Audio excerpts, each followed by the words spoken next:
Now, I hope that you have a good time at DEF CON. So this talk is called Hack Any Website. This is a very sexy title. This explains why there are so many people in the room. Actually, it's more about man-in-the-middle attack. So first, I will give you an overview of this attack. Then I've prepared a few demos to show you what it's possible to do with this attack.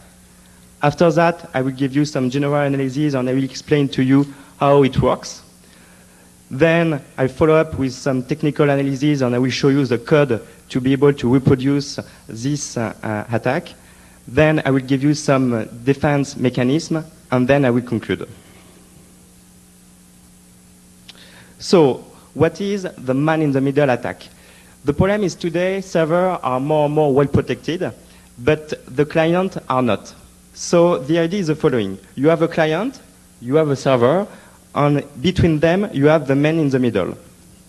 You have a communication between the client and the server. Let's say that the client sends a request to the server. The man in the middle will intercept this request. It's possible to modify this request. The server will respond, and once again, the man in the middle will intercept this response. And once again, it's possible to modify the response. So this is a very generic man-in-the-middle attack, and I will show you how it's possible to do it with Internet Explorer. So I've prepared a few demos for you, and as the wireless connection does not work very well, I did it yesterday in my hotel room, and I will be able to show you what I did. So first, I will start with iNotes. So you probably know iNotes. This is a webmail interface to access mail when you are running in Lotus Domino. So I will launch the demo. So this is a very basic computer running Windows 2000 with Internet Explorer. I've started Internet Explorer. I will type in the address bar the URL to access the webmail interface. So I access the login page. I type the username. I type my password. I will log in.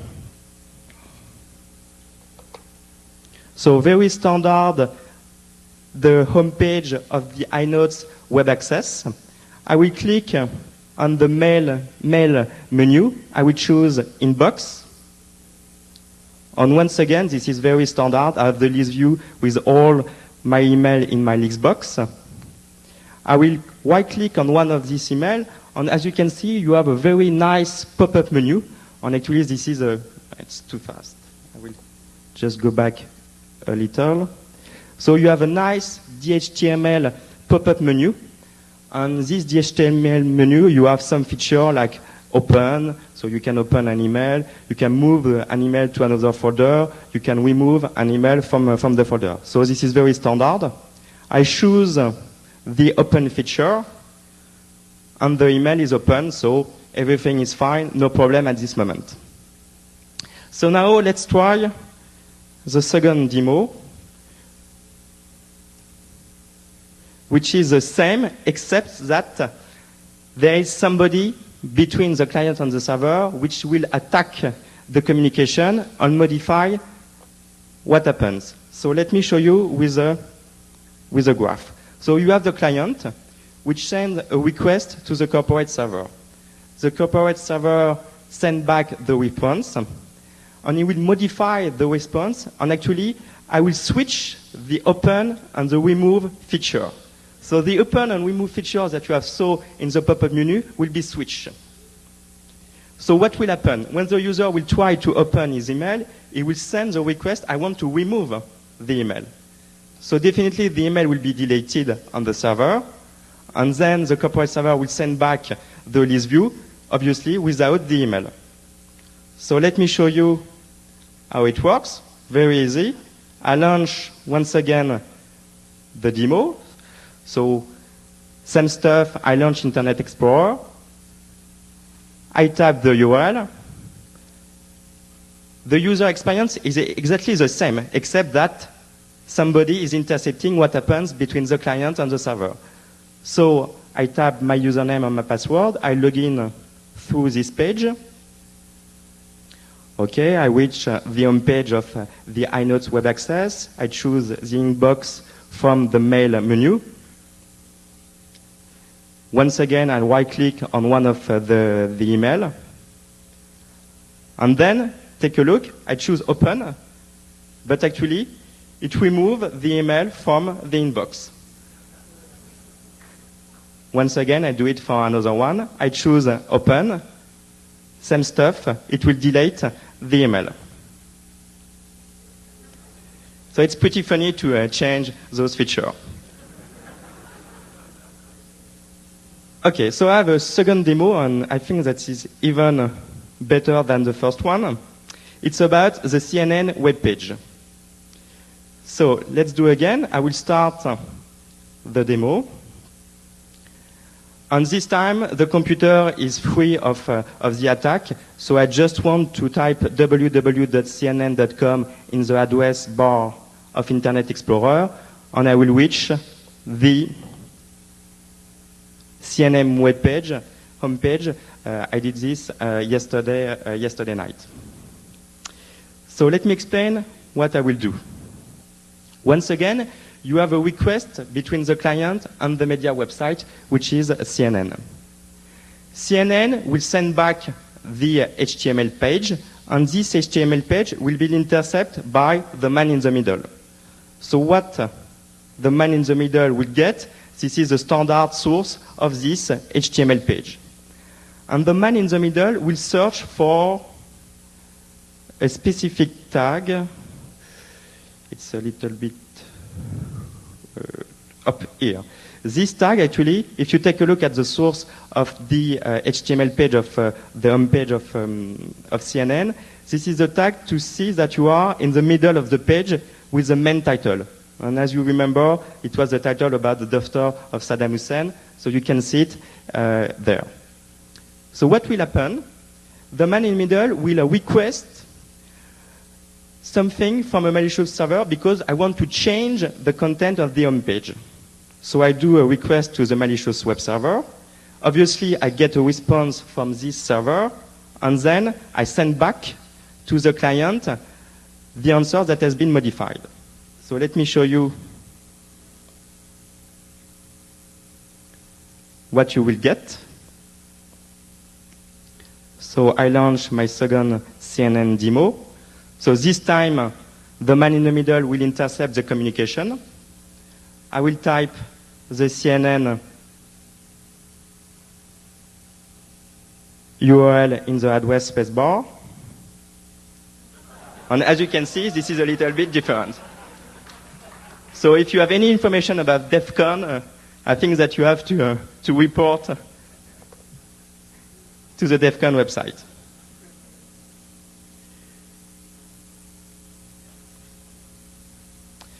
Okay, so let me explain to you how it works and how it's possible to do this, and you will see that this is very, very easy to be able to intercept the content from a website. So, is it new? No.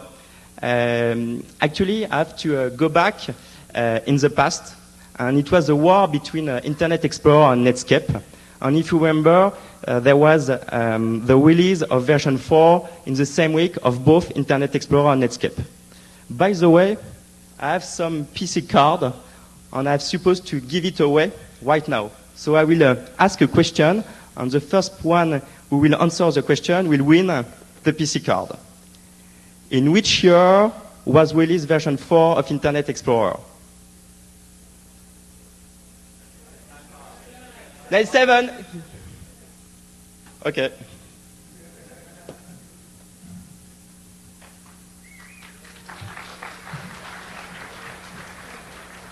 Actually, there is a second one, but this is for the end. There will be another question. So, big competition between Internet Explorer and Netscape in 1997. And Internet Explorer introduced a concept which is a BHO, the Browser Helper Object.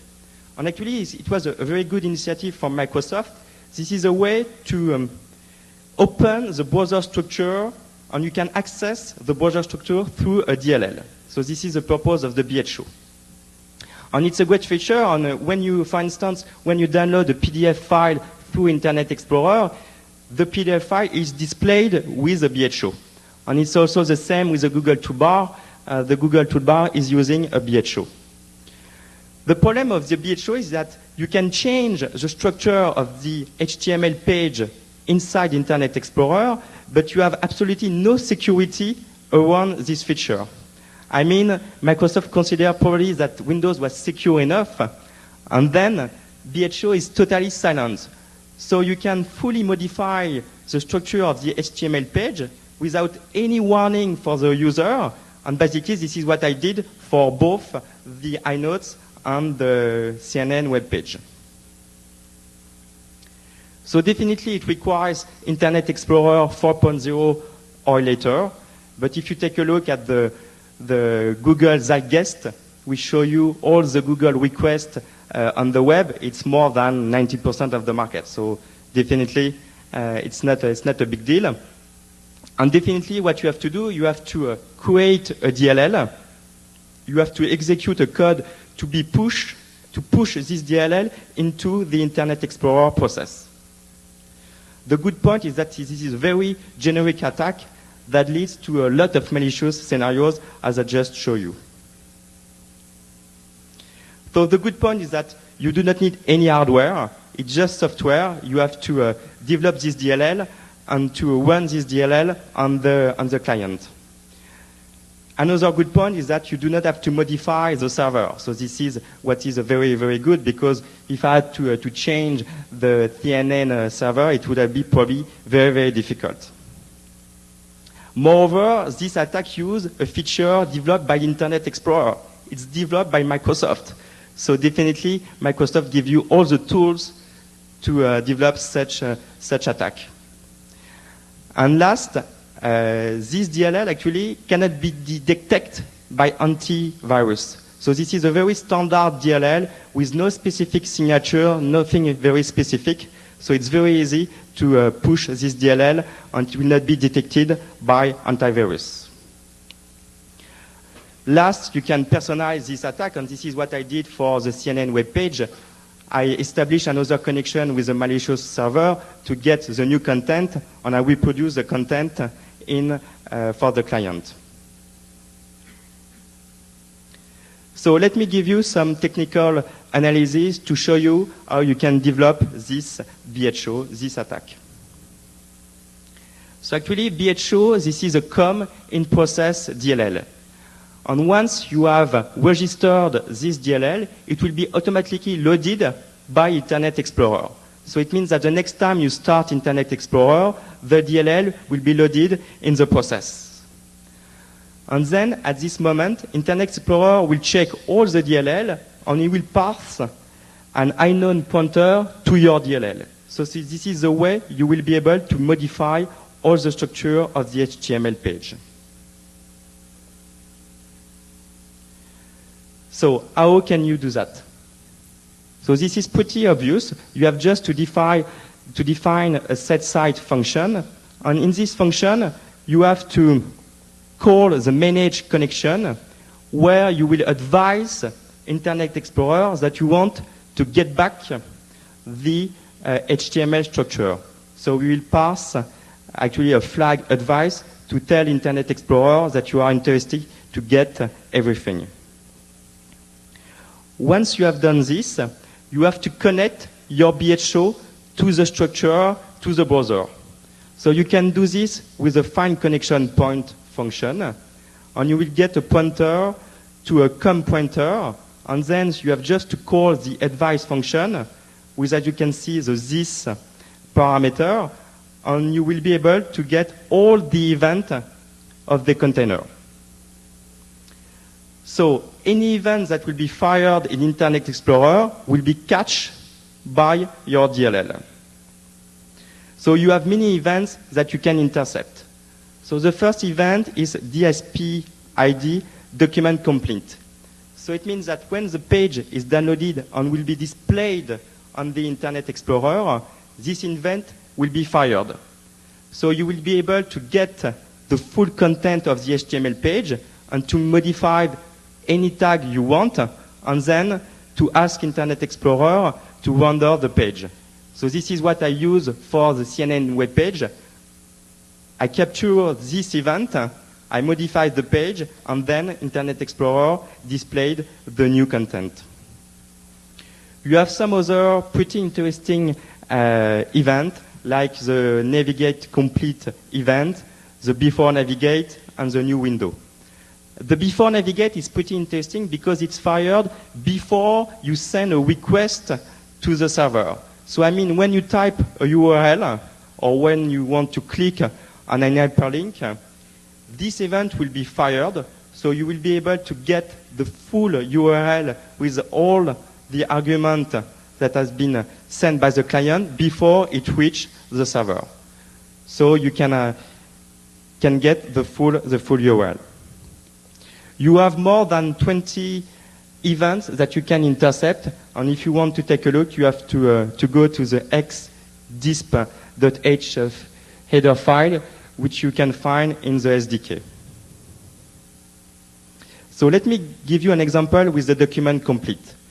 So once you intercept this event, you will be able to get the document structure of the HTML page. So this is the function getDocument. So this is the document, and from this document you will be able to get the body. So it means that the body that you can see in the HTML page, so I mean from this tag basically to the end, will be reflected in this structure. And then you can parse all this structure and modify any tag you want. And once you have done this modification, this new page will be displayed by Internet Explorer. The same way, if you want to get the location, I mean the URL, you can do it through the getLocation URL function.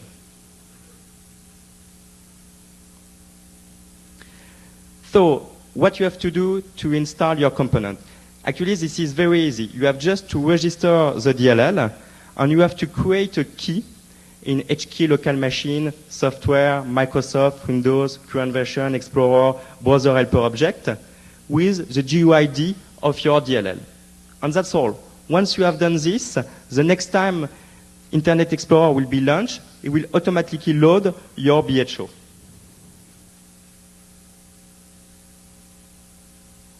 So, how to defend? First, do not use Internet Explorer.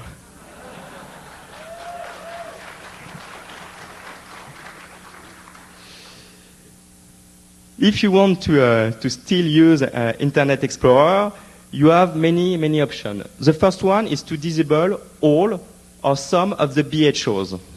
So you can do it very simply.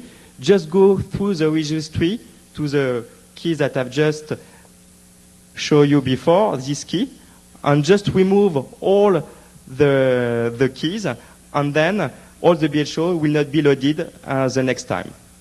The problem is that it's pretty painful because sometimes the BHO are pretty useful, and this is the case for the Acrobat plugin or for the Google toolbar. Another solution will be for Microsoft to improve in the coming release of Internet Explorer the support of BHO. First, I'm very surprised that there is no warning that a BHO has modified the web page. So when I have modified the CNN web page, I get absolutely no warning that something has modified what I've downloaded from the website. And I hope that in the next release, they can add a kind of warning to let the user that something happened on inside the Internet Explorer.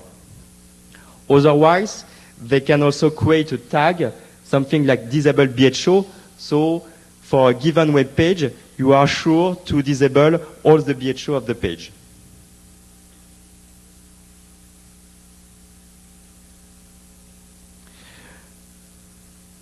Okay, so before the conclusion, I will give the second PC card. So to your mind, which privilege is required to install a BHO? Power user, power user.